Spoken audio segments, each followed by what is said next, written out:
Hello friends, welcome back to my channel learn with Kesha. कैसे हैं आप सभी? उम्मीद करती हूँ आप सभी बहुत अच्छे होंगे। तो चलिए स्टार्ट करते हैं आज की वीडियो। लास्ट क्लास में हम लोगों ने यूरोप में राष्ट्रवाद के उदय से ही संबंधित बहुत सारी चीज़ें पढ़ी हैं। ब्रिटेन में कैसे राष्ट्रवाद का उदय हुआ, ग्रीस के बारे में हम लोगों ने पढ़ा था। साथ ही साथ बाल्कन स्टेट में जो समस्याएँ उत्पन्न हुई थी उसके बारे में पढ़ा था।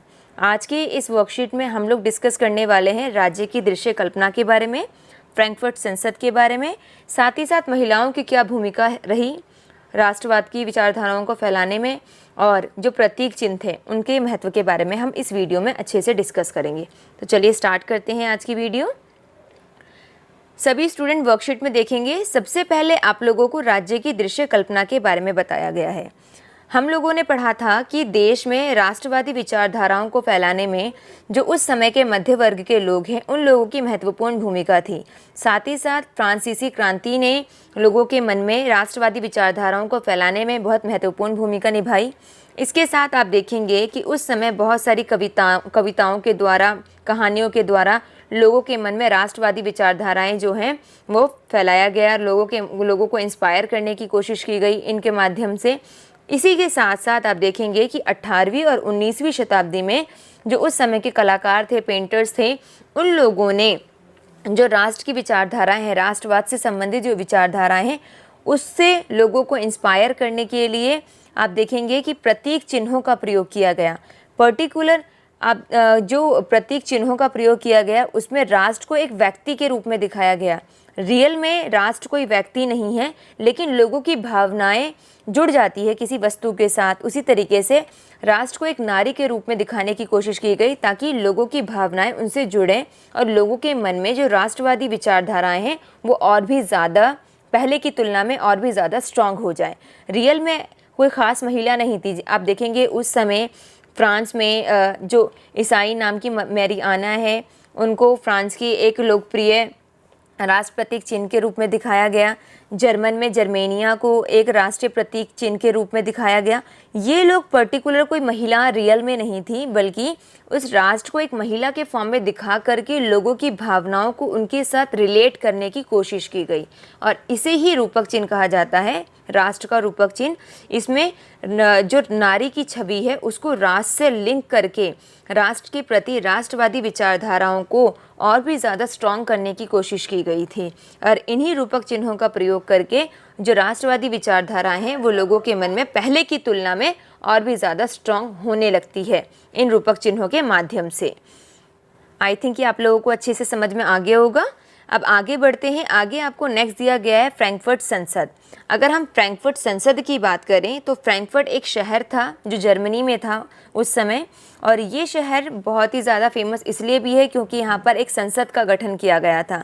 आप देखोगे कि जर्मन के इलाकों में बड़ी संख्या में जो राजनीतिक संगठन हैं वो सारे इकट्ठे होकर के एक नेशनल असेंबली के पक्ष में मतदान करने का फैसला करते हैं, और ये मतदान करने के बाद 18 मई 1848 को, आपको पता है ना कि 1848 में उसी समय उदारवादी क्रांति हुई थी, उसी दौरान 18 मई 1848 को 831 निर्वाचित प्रतिनिधियों के द्वारा एक जुलूस निकाला जाता है, और फ्रैंकफर्ट संसद का जो सेंट पॉल चर्च है वहाँ पर फ्रैंकफर्ट संसद का आयोजन किया जाता है और संसद का गठन किया जाता है।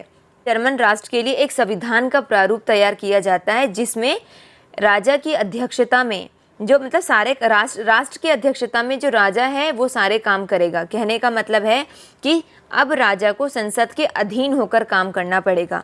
और उस समय आप सबको पता है, हमने लास्ट क्लास में ये बात की थी कि जर्मनी में जो प्रशा है वो काफ़ी ज़्यादा शक्तिशाली था। इसलिए सारे प्रतिनिधियों ने सोचा कि जो प्रशा के राजा है फ्रेडरिक विल्हेल्म चतुर्थ, उनको ताज पहनाने की पेशकश रखी गई, उनको ताज पहनाया जाए, ऐसा उन लोगों ने सोचा। लेकिन आप देखेंगे कि जो जर्मनी के राजा है फ्रेडरिक विल्हेल्म चतुर्थ, उन्होंने अस्वीकार कर दिया इस पेशकश को। इसका रीज़न ये था कि उनको अब संसद के अधीन कार्य करना पड़ रहा था। और आपको पता है कि जो राजतंत्र था, जहाँ पर राजा का शासन था, उसमें राजा जो है वो अपनी इच्छा के अनुसार काम कर रहा था, और राजतंत्र के अंतर्गत राजा अपनी इच्छा के अनुसार ही काम करता है, ये भी आप जानते हैं। लेकिन इस संसद के गठन के बाद अब राष्ट्र की अध्यक्षता के अंतर्गत संसद की अधीनता के अंतर्गत यानी संसद के अंडर होकर काम करना पड़ रहा था। इसलिए जो फ्रेडरिक विल्हेम चतुर्थ है वो इस पेशकश को अस्वीकार कर देते हैं, जो अन्य राजा है उनका साथ देते हैं। और साथ ही साथ आप देखोगे कि दूसरी ओर कुलीन वर्ग और सेनाओं का विरोध भी काफ़ी ज़्यादा बढ़ रहा होता है, जिसकी वजह से जो संसद है इसका सामाजिक आधार बहुत कमज़ोर हो जाता है, क्योंकि इस संसद को लोगों का बहुत कम सपोर्ट मिल रहा होता है, सभी लोग इसके खिलाफ होते हैं इसलिए। और इसके साथ साथ उस समय जो मध्य वर्ग था, उस मध्य वर्ग के लोगों के द्वारा मजदूर और कारीगरों के द्वारा जो डिमांड की जा रही थी कि उस समय जो मजदूर और कारीगर डिमांड कर रहे थे कि उनकी मजदूरी बढ़ाई जाए, उनको रोज़गार के बेहतर अवसर मिले, उनके साथ बराबरी का व्यवहार किया जाए, चीज़ों की डिमांड को लेकर के वो काफ़ी विरोध कर रहे थे। लेकिन जो मध्य वर्ग है, मध्य वर्ग मजदूर और कारीगरों की मांगों का विरोध करने लगे, जिसकी वजह से मध्य वर्ग का प्रभाव भी कम होने लगा। और इसकी वजह से आप देखोगे कि मजदूर और कारीगरों के बीच में जो वो अपना समर्थन धीरे धीरे खोने लगे। अब आप देखोगे एक तरफ मध्य वर्ग जो है अपना समर्थन खो रहे हैं, क्योंकि मजदूर और कारीगर लोग जो हैं वो उनकी मांगों का विरोध कर रहे थे। दूसरी तरफ सामाजिक आधार जो है वो संसद का काफ़ी कमज़ोर होता जा रहा है। तीसरी तरफ जो राजा है वो इसकी अध्यक्षता स्वीकार करने को मना कर रहे हैं, क्योंकि उनको संसद के अधीन काम करना पड़ेगा। तो इस वजह से आप देखोगे ये संसद काफ़ी ज़्यादा कमज़ोर पड़ जाता है और लास्ट में आकर के सैनिकों को बुलवा करके असेंबली भंग कर दिया जाता है, क्योंकि इसको कहीं से भी सपोर्ट नहीं मिलता। तो ये ठीक प्रकार से वर्क कैसे करेगा जब कहीं से सपोर्ट ही नहीं मिलेगा। तो पैराग्राफ को मैं एक बार शॉर्ट में बता देती हूँ कि फ्रैंकफर्ट संसद जो है वो जर्मन के शहर में गठित की जाती है 18 मई 1848 को 831 निर्वाचित प्रतिनिधियों के द्वारा, और ये गठित की जाती है सेंट पॉल चर्च के और उस समय आप देखेंगे कि जर्मन को एक राष्ट्र राज्य के रूप में दिखाने के लिए संविधान का प्रारूप तैयार किया जाता है और राष्ट्र की अध्यक्षता में जो राजा है उसको संसद के अधीन काम करना होगा। और इसके लिए डिसाइड किया जाता है कि जो प्रशा के राजा हैं फ्रेडरिक विल्हेम चतुर्थ, उनको ताज पहनाया जाएगा, लेकिन वो ताज पहनने से मना कर देते हैं क्योंकि वो संसद के अधीन होकर काम नहीं करना चाहते थे। साथ ही साथ कुलीन वर्ग के द्वारा और सेनाओं के द्वारा भी इस संसद का विरोध किया जाता है। वहीं दूसरी ओर मध्य वर्ग का प्रभाव जो है वो बहुत ज़्यादा था, लेकिन जो मजदूर और कारीगर की डिमांड थी वो काफ़ी ज़्यादा थी और ये मध्य वर्ग उनकी मांगों का विरोध कर रहे थे, जिसकी वजह से ये कारीगरों और मजदूरों का समर्थन खो बैठते हैं। तो इस तरीके से जो संसद है वो काफ़ी ज़्यादा कमज़ोर पड़ जाती है और लास्ट में आकर के असेंबली को भंग कर दिया जाता है। तो आई होप आप लोगों को ये अच्छे से समझ में आ गया होगा। हमारा नेक्स्ट पॉइंट इसमें है कि राष्ट्रवाद के उदय में महिलाओं का योगदान। अगर हम बात करते हैं राष्ट्रवादी आंदोलन की या राष्ट्रवादी विद्रोह की या अब राष्ट्रवादी विचारधाराओं की, तो इसमें महिलाओं का नाम सबसे ऊपर आना चाहिए, ऐसा मेरा मानना है। क्योंकि आप सभी जानते हैं कि जितने भी विद्रोह हुए हैं उन विद्रोह में महिलाओं की एक ख़ास भूमिका रही है। भले ही उन्हें बराबरी का अधिकार ना मिला हो, लेकिन हर विद्रोह में, हर प्रकार के आंदोलनों में महिलाओं ने बढ़ चढ़कर भाग लिया। उसी में से एक राष्ट्रवादी आपके आंदोलन की बात हम करते हैं, तो आप देखोगे कि महिलाओं के द्वारा बहुत सारे राजनीतिक संगठन बनाए जाते हैं और इन राजनीतिक संगठनों के द्वारा और इन राजनीतिक संगठनों के माध्यम से महिलाएं जो हैं वो राष्ट्रवादी विचारधाराओं को फैलाने की कोशिश करती हैं। साथ ही साथ इस समय बहुत सारे समाचार पत्रों का प्रकाशन बंद कर दिया जाता है, क्योंकि इस समय एक तरह से आप देखेंगे कि अगर राष्ट्रवादी विचारधाराओं से पहले की बात करें तो समाज में राजतंत्र था, राजाओं की इच्छा के अनुसार काम होता था, सेंसरशिप लगा दी गई थी, मीडिया को बंद कर दिया गया था, कोई भी अपनी मर्जी से पुस्तक नहीं छाप सकता था, अपने जीवन की कथाएं नहीं लिख सकता था, समाचार पत्र में वही न्यूज़ आती थी जो राजा चाहते थे। लेकिन अब देखोगे धीरे धीरे जब राष्ट्रवादी विचारधाराएं तेज़ी से समाज में फैलने लग जाती है तो समाचार पत्रों का प्रकाशन भी होने लगता है, पुस्तक छपने लगती है और उन पुस्तकों के माध्यम से, कहानियों के माध्यम से, कविताओं के माध्यम से, समाचार पत्रों के माध्यम से जो राष्ट्रवादी विचारधाराएं हैं वो धीरे धीरे पूरे यूरोप में स्प्रेड होने लगती है। उसके बाद थर्ड पॉइंट है आपका मताधिकार प्राप्त करने हेतु संघर्ष। आप देखेंगे कि महिलाओं के द्वारा मताधिकार प्राप्त करने के लिए यानी मतदान में अधिकार प्राप्त करने के लिए लगातार काफ़ी ज़्यादा संघर्ष किया गया, क्योंकि समाज रूढ़िवादी था। भले ही उसमें राष्ट्रवादी विचारधाराओं को लेकर के लोग जो हैं आंदोलन कर रहे थे, समानता की बात की जा रही थी, बंधुत्व की बात की जा रही थी, भाईचारे की बात की जा रही थी, लेकिन कहीं ना कहीं समाज में अभी भी महिलाओं को बराबरी का अधिकार नहीं मिला था। इसकी बात करते हैं तो फ्रांस में भी आप देखेंगे स्वतंत्रता के बाद भी महिलाओं को मतदान करने का अधिकार नहीं मिलता।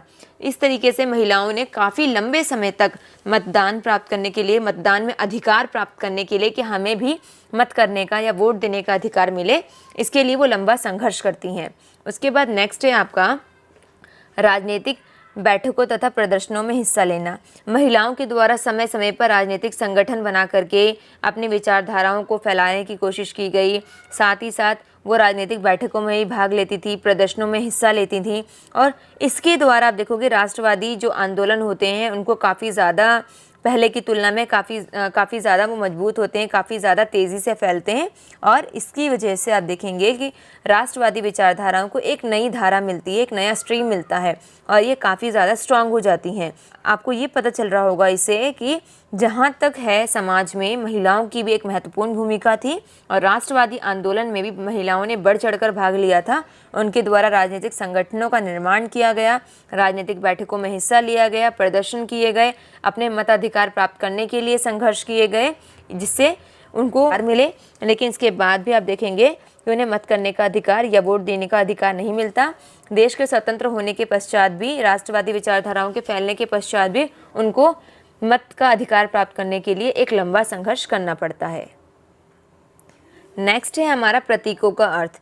अगर हम बात करते हैं प्रतीकों के अर्थ के बारे में, तो ये आपकी बुक में भी आपको दिया गया, आप वहाँ भी पढ़ सकते हैं। एज इट इज़ ऐसे ही दिया गया है, जिसमें इसे ज़्यादा एक्सप्लेन नहीं करूँगी, आपको सामने दिया गया, आप देख सकते हैं। जैसे टूटी हुई बेड़ियाँ हैं, यह आज़ादी का प्रतीक है। बाँझ छाप वाला कवच, ये जर्मन समुदाय की शक्ति का प्रतीक है। बलूत की पत्तियों का मुकुट, बलूत जो है वो जर्मन में वीरता का प्रतीक था, तो आप देखेंगे यहाँ पे भी लिखा है ये वीरता का प्रतीक है। तलवार की बात करें तो मुकाबले की तैयारी का प्रतीक था। तलवार पर लिपटी जैतून की डाली, ये शांति की चाह का प्रतीक है। काला लाल और सुनहरा तिरंगा उदारवादी राष्ट्रवादियों का झंडा था ये। और उगते सूर्य की किरणें, ये एक नए युग की शुरुआत का प्रतीक था। तो इस तरीके से आपको यहाँ पे कुछ प्रतीक और उसके महत्व के बारे में आपको बताया गया है। आई होप आप लोगों को ये वर्कशीट अच्छे से समझ में आ गई होगी। बहुत छोटी सी वर्कशीट है और बहुत नॉलेजेबल है। आई थिंक आप लोगों को सारे पॉइंट क्लियर हो गए होंगे। अगर नहीं समझ में आया तो आप कमेंट करके भी पूछ सकते हैं, ठीक है। तो चलिए आगे बढ़ते हैं क्वेश्चन आंसर की तरफ। आपका पहला क्वेश्चन है कि राष्ट्रवाद के उदय में दृश्य रूपकों के योगदान पर चर्चा कीजिए। तो इसके आंसर की बात करेंगे। अभी हम लोगों ने ऊपर ही पढ़ा है राज्य की दृश्य कल्पना में कि राष्ट्रवाद के विकास में दृश्य रूपकों की भूमिका बहुत ज़्यादा इम्पॉर्टेंट थी। राष्ट्र को नारी के रूप में दिखाया गया है। इससे राष्ट्र के एक अमूर्त विचार को ठोस रूप मिला है, जिससे लोगों ने राष्ट्र के प्रति प्रेम और जुड़ाव और ज़्यादा अधिक गहरा होता हुआ मतलब फील किया है, महसूस किया है। आप ये पॉइंट इसके अंदर लिख सकते हैं, ठीक है। नेक्स्ट क्वेश्चन की बात करते हैं। राष्ट्रवाद के उदय में महिलाओं के योगदान पर चर्चा कीजिए। ये अभी हम लोगों ने डिस्कस किया है। महिलाओं के योगदान की अगर हम बात करते हैं तो आप लिख सकते हैं कि महिलाओं के द्वारा बहुत सारे राजनीतिक संगठन बनाए गए, इससे अपनी एकता को बल मिला। उन्होंने कई समाचार पत्र पत्रिकाओं का प्रकाशन किया ताकि राष्ट्रवादी विचारधाराओं को तेज़ी से पूरे यूरोप में फैलाया जाए। महिलाओं ने बहुत सारे राष्ट्रवादी आंदोलनों में बढ़ चढ़कर भाग लिया। इसके साथ साथ उन्होंने मताधिकार को एक महत्वपूर्ण मुद्दा बनाया और इसके लिए लंबे समय तक संघर्ष किया और राष्ट्र निर्माण में अपनी एक महत्वपूर्ण भूमिका निभाई। ये सारे पॉइंट आप इस वाले क्वेश्चन में लिख सकते हैं। आई होप समझ में आ गया होगा। नेक्स्ट क्वेश्चन है हमारा, फ्रैंकफर्ट संसद के महत्व पर प्रकाश डालिए।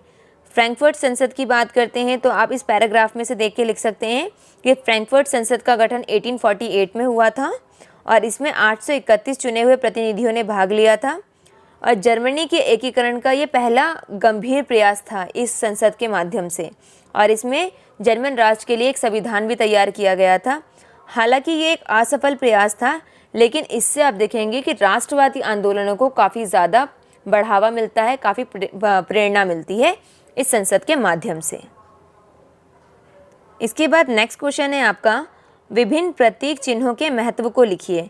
अगर हम विभिन्न प्रतीक चिन्हों के बारे में बात करें तो सामने ही आपको दिया गया है इसके गुण और महत्व। देखिए, यूरोप के राष्ट्रवाद के विकास में जो प्रतीक चिन्ह हैं इनकी बहुत ही महत्वपूर्ण भूमिका थी। जैसे टूटी हुई बेड़ियाँ हैं, बलूत की पत्तियों का मुकुट है, तलवार है, उगते सूरज की किरणें हैं, तलवार पर लिपटी जैतून की डाली है, और काला, लाल और सुनहरा रंग का तिरंगा है, इन सब की एक महत्वपूर्ण भूमिका थी, क्योंकि इन प्रतीकों ने लोगों में एक सामूहिकता का, एक एकता का और एक जुड़ाव का भाव पैदा किया, ताकि लोग मिल कर के संघर्ष कर सके। उनको एक प्रेरणा मिली जिससे जो राष्ट्रवादी आंदोलन है वो काफ़ी ज़्यादा स्ट्रॉन्ग हो जाता है और काफ़ी हद तक सफल भी रहता है। ये आप सबको पता है। आई होप आप लोगों को क्वेश्चन, जितने भी चारों क्वेश्चंस के आंसर अच्छे से क्लियर हो गए होंगे। आज की वर्कशीट यहीं पे कंप्लीट हो रही है। मेरी वीडियो आपको अच्छी लगे तो इसे लाइक, शेयर और सब्सक्राइब करना बिल्कुल मत भूलिएगा। अगर आपको लगता है कि ये यूज़फुल है आपके लिए तो अपने फ्रेंड्स के साथ भी शेयर कीजिएगा। तो मिलते हैं अपनी नेक्स्ट वीडियो में। जब तक के लिए बाय बाय, टेक केयर।